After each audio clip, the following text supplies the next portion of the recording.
Nej, Teresa. Nu är jag trött på det här. Vad händer med den eviga romantiken Teresa? Jag tror att det är dags för mig att berätta ett och annat för dig.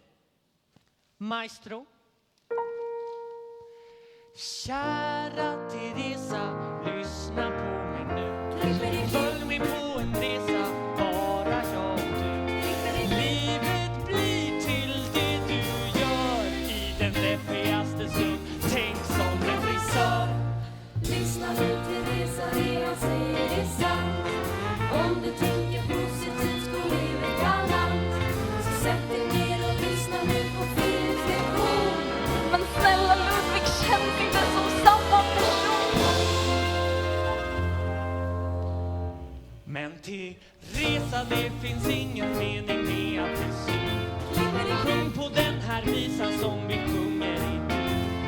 Sluta övertänka allt du ser och hör i den deppigaste stund. Tänk som en frisör. Jag blir arg, jag blir sur, och jag står här och skriker vid min klagomur. Jag blir arg, jag blir sur, och jag står här och skriker i ur och ljud. Men jag har varit där.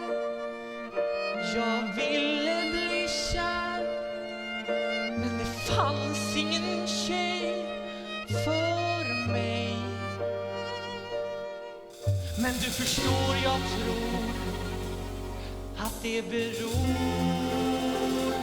på att jag är som en frisör. Frisörer håller alltid humöret på topp. Motgångar kan komma men de blir aldrig jobb. Så sluta nu att gnälla som en ängslig kalkon. Men snälla Ludvig känns inte som samma person. Men snälla Teresa, nu får du ta och lugna ner dig lite tycker jag. Du som alltid är så trevlig. Jag menar, du måste väl hålla bilen uppe för en gångs skull. Strunta i det där nu tycker jag.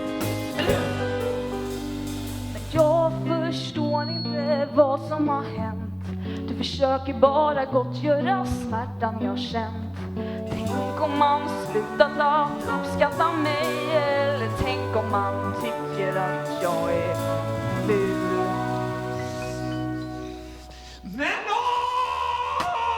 Men har du missat precis att jag sagt en predikan för någon i nästan en kvart? Det känns inte helt rätt med den vetskapen att jag nu kunde ha varit och gammal min katt. Och du får inte glömma vad jag ska göra sen. Jag ska gå bio med min kompis Sven. Tjena, det är jag som är Sven. Hej. Tyst Sven. Och jag måste vara fin och fixa mig med. Nu kan jag glömma att skaffa pojkvän. Sven är din kompis, jag har ingenting mer. Du kan tro vad du vill men det är så det är. Strunta i honom, bara strunta i Sven. Vi kan prata om honom men det tar vi sen. Nu pratar vi om dig och mig så lyssna nu noga. Jag lyssnar. Okej. När du ensam inte vet hur du gör, jag gör bara så